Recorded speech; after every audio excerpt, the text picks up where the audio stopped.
আসসালামু আলাইকুম, আমি শেহর হাসান আপনাকে আজকের ভিডিওতে স্বাগত জানাচ্ছি। আজকে 24 সেপ্টেম্বর 2024 আজকের বাজার পর্যালোচনা এবং একটি গুরুত্বপূর্ণ নিউজ নিয়ে আপনার সামনে হাজির হলাম। আলহামদুলিল্লাহ, আজকে আমরা দেখতে পাচ্ছি মার্কেট কিন্তু অনেকাংশে আপ হয়েছে এবং আশা করা যাচ্ছে সামনের দিনগুলোতে আপ হবে এবং টাকার অঙ্কের লেনদেনও কিন্তু অনেকাংশে বৃদ্ধি পেয়েছে। এটাও খুব একটা ভালো দিক। তবে দুর্ভাগ্যের বিষয় হচ্ছে মূল্য বৃদ্ধিপ্রাপ্ত শেয়ারের সংখ্যা কিন্তু খুবই কম এবং সেই হিসেবে তুলনামূলকভাবে অনেক বেশি পরিমাণে কিন্তু মূল্য পতনকৃত শেয়ারের সংখ্যা, বা আমরা বলতে পারি প্রায় 3 গুণ কিন্তু পতনকৃত শেয়ারের সংখ্যা। তো যাই হোক, এটা আমরা সবগুলো বিষয় নিয়ে আলোচনা করব। তো আলোচনায় যাওয়ার আগে একটা ছোট্ট অনুরোধ করে, আমার এই ভিডিওটি যদি আপনার ভালো লেগে থাকে বা সামান্য উপকার আসে, তাহলে আমি আশা করি আপনারা আমার চ্যানেলটিকে সাবস্ক্রাইব করবেন এবং আমার ভিডিওতে লাইক অ্যান্ড শেয়ার করবেন। তো যাই হোক, আর কথা না বেরিয়ে সরাসরি ভিডিওর অংশে চলে যায়। তো আমরা এখানে দেখতে পাচ্ছি আজকে ডিএসসি সাধারণ সূচকে 17.57 পয়েন্টের মতো আপ হয়েছে। এছাড়াও ডিএসসি 30 সূচক আমরা দেখতে পাচ্ছি 12.49 পয়েন্টের মতো আপ হয়েছে এবং ডিএসসি সরিয়া সূচক যদি আমরা খেয়াল করি তাহলে দেখছি 14.30 পয়েন্টের মতো আপ হয়েছে। এবং আমরা যদি এখানে ইন্ডেক্স মুভারটা যদি খেয়াল করি তাহলে দেখতে পাচ্ছি ইসলামী ব্যাংক আজকেও কিন্তু ভালো পরিমাণে আপ হয়েছে এবং হলটেড হচ্ছে প্রায় প্রতিদিনই আমরা দেখতে পাচ্ছি। তো এরকম একটি শেয়ার মনে হয় আমরা মিস করে গেলাম, আমরা এই শেয়ারটিকে ধরতে পারলাম না। ইসলামী ব্যাংক যেই পরিমাণে আপ হচ্ছে, তাদের হিস্টোরিতে সর্বোচ্চ দাম কিন্তু বর্তমানে অবস্থান করছে। তো আমরা এখানে দেখতে পাচ্ছি ইসলামী ব্যাংক হিউজ পরিমাণে আপ হয়েছে, তারা 25 পয়েন্টের মতো আপ করেছে। এছাড়াও বিকন ফার্মা তারা কিন্তু 7 পয়েন্টের মতো আপ করেছে। জিপি 4 পয়েন্টের মতো, অলিম্পিক 3.5, ব্যাট বিসি 2.5 পয়েন্টের মতো এবং হাইডেলবার্গ এবং একমি ল্যাব মোটামুটি 1.5 পয়েন্ট বা 1.5 পয়েন্ট থেকে কিছুটা কম কিন্তু আপ করেছে, আর বাকি সবাই মোটামুটি আপ করেছে। অপরদিকে যদি মার্কেট ড্রেগারের ক্ষেত্রে দেখি তাহলে দেখছি মার্কেট ড্রেগারে খান ব্রাদার্স কিন্তু এখানে 5 পয়েন্টের মতো মাইনাস করেছে। এছাড়াও আমরা যদি খেয়াল করি বেক্সিমকো ফার্মা 2.5 পয়েন্টের মতো মাইনাস করেছে। আর এখানে ওরিয়ন ইনফিউশন, তো বিএসসি, এখানে সিটি ব্যাংক, এখানে UCB, NBL, Kohinoor chemical, power grid, IFIC এরা সবাই মোটামুটি 1 থেকে 1.5 পয়েন্টের মতো মাইনাস করেছে। এরপর আমরা যদি এখানে ট্রেড স্ট্যাটাসটা যদি খেয়াল করি তাহলে দেখতে পাচ্ছি 93টি শেয়ার আজকে আপ হয়েছিল, অপরিবর্তিত ছিল 40টি এবং পতন ঘটেছে 263টির। এরপর আমরা যদি এখানে টাকার অঙ্কে লেনদেনে যদি খেয়াল করি তাহলে দেখতে পাচ্ছি আজকে 718.630 কোটি টাকার মতো কিন্তু লেনদেন হয়েছে, অর্থাৎ গত দিনের তুলনায় কিন্তু আজকে ভালো পরিমাণে লেনদেন বৃদ্ধি পেয়েছে, আমরা খেয়াল করছি। এটা খুবই একটা ভালো দিক। যাই হোক, এরপর আমরা দেখতে পাচ্ছি টপ গেইনার এবং লুজারে। তো টপ গেইনারে আজকে হামি ইন্ডাস্ট্রিজ, তারপর এখানে আমরা যদি খেয়াল করি গ্রামীণ টু যে মিউচুয়াল ফান্ডটি রয়েছে সেটা দীর্ঘদিন পরে হলেও আবারও আমরা দেখতে পাচ্ছি যে হলটেড হয়েছে। এছাড়া ইসলামী ব্যাংক আমরা দেখতে পাচ্ছি, তারপর বিকন ফার্মা এরাও মোটামুটি আজকে ভালো পরিমাণে বৃদ্ধি পেয়েছে। অপরদিকে যদি আমরা লুজারের ক্ষেত্রে খেয়াল করি দেখতে পাচ্ছি লুজারের ক্ষেত্রে খান ব্রাদার্স কিন্তু ভালো পরিমাণে মাইনাস হয়েছে, হলটেড হয়েছে। এছাড়া নিউ লাইনও কিন্তু মোটামুটি ভালো পরিমাণে আমরা দেখতে পাচ্ছি মাইনাস হয়েছে। ওরিয়ন ইনফিউশনও মোটামুটি ভালোই কিন্তু মাইনাস হয়েছে। যাই হোক, এরপর আমরা যদি এখানে টাকার অঙ্কে লেনদেনটা যদি খেয়াল করি তাহলে দেখছি টাকার অঙ্কে লেনদেনে আজকে গ্রামীণ ফোন এখানে হিউজ পরিমাণ লেনদেন, এছাড়াও ব্র্যাক ব্যাংক কিন্তু ভালো পরিমাণ লেনদেন এবং লিন্ডেভিডিও কিন্তু লেনদেন হয়েছে ভালো। তো আজকে ছিল লিন্ডেভিডির স্পট লেনদেন, অর্থাৎ স্পট মার্কেটে লেনদেন হয়েছে। তো সেই ক্ষেত্রে কিন্তু ভালো পরিমাণে লেনদেন আমরা খেয়াল করেছি, যদিও আজকে কিছুটা পতন ঘটেছে বলা যায়, তারপর আমরা বলতে পারি যে সেই হিসেবে কিন্তু ভালো লেনদেন হয়েছে।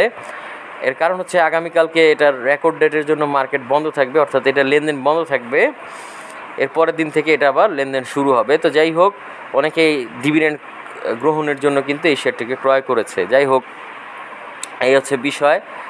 এরপর আমরা যদি এখানে মার্কেট ম্যাপটা নিয়ে যদি আলোচনা করি তাহলে দেখতেছি মার্কেট ম্যাপে আজকে এখানে সবচেয়ে ভালো অবস্থান ছিল মিউচুয়াল ফান্ড এবং দ্বিতীয় ভালো অবস্থান ছিল টেলিকমিউনিকেশন। অপরদিকে যদি আমরা খারাপের কথা চিন্তা করি তাহলে দেখতে পাচ্ছি খারাপের ক্ষেত্রে এখানে জুট সেক্টরটা খারাপ করেছে, এছাড়াও ট্রাভেল অ্যান্ড লেজার খারাপ করেছে আমরা খেয়াল করছি। এরপর আমরা যদি খেয়াল করি এখানে সবচেয়ে বেশি খারাপ করেছে সিরামিক সেক্টরটা। তো আসলে এখানে কি বলবো, সিরামিক সেক্টরটা হিউজ পয়েন্ট খারাপ করেছে, যেটা আসলে চিন্তার বাইরে ছিল। তো যাই হোক, তারপর আপনারা যে সকল সেক্টরগুলো ভালো করেছে সেখান থেকে আপনারা চাইলে ভালো শেয়ারে বিনিয়োগ করতে পারেন।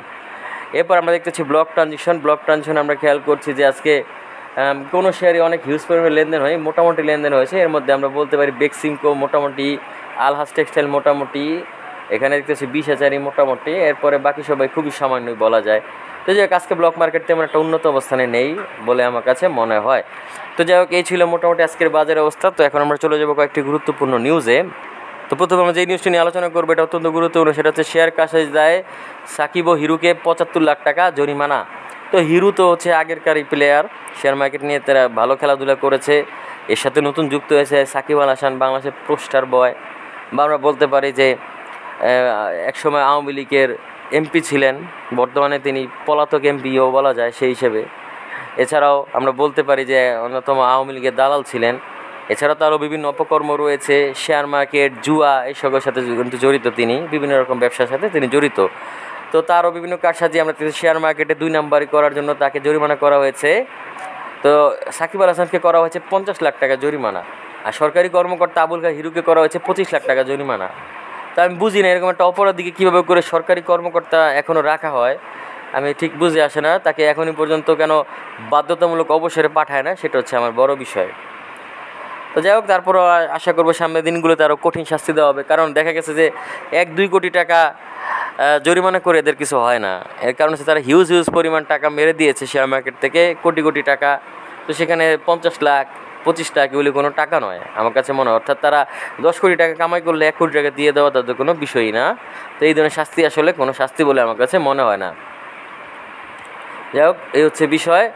তো আশা করবো যে শাস্তির আওতা আরও বৃদ্ধি করা হবে এবং তাদেরকে কঠোর শাস্তির আওতায় এনে শেয়ার মার্কেটে যারা কারসাজি করবে তাদের জন্য একটা দৃষ্টান্তমূলক শাস্তির ব্যবস্থা করতে হবে। জায়গার পর যে নিউজটা নিয়ে আলোচনা করবো সেটি হচ্ছে ইতিবাচক বাজারও 3 গুণ প্রতিষ্ঠানের দর পতন। তো মূলত আমরা এটাই বলছিলাম যে আজকে যদিও মার্কেট ভালো ছিল, 3টি ইন্ডেক্সই পজিটিভ হয়েছিল, কিন্তু তারপরও মূল্য বৃদ্ধিপ্রাপ্ত শেয়ারের তুলনায় কিন্তু পতনকৃত শেয়ারের সংখ্যা 3 গুণের কাছাকাছি ছিল, এবং যেটা সত্যি আমরা বলতে পারি হতাশাজনক। অর্থাৎ মার্কেট পয়েন্ট আপ হলেও সেভাবে করে কিন্তু মার্কেট আপ হয়নি, সেই হচ্ছে বিষয়। যাই হোক, এর পরবর্তীতে আমরা যেই নিউজটি নিয়ে আলোচনা করবো সেটি হচ্ছে ব্লকে 4 কোম্পানির বড় লেনদেন। তো আমরা দেখছি আজকে ব্লক মার্কেটে 4টি কোম্পানির ভালো লেনদেন হয়েছে। এরা হচ্ছে বেক্সিমকো, আলহাজ টেক্সটাইল, বিশ হ্যাচারি এবং শাইনপুকুর সিরামিক। এই 4টি কোম্পানি কিন্তু আজকে ভালো লেনদেন হয়েছে। তো আপনারা চাইলে দেখতে পারেন এই কোম্পানিগুলো, আশা করছি এখান থেকে আপনারা ভালো কিছু গেইন করতে পারবেন।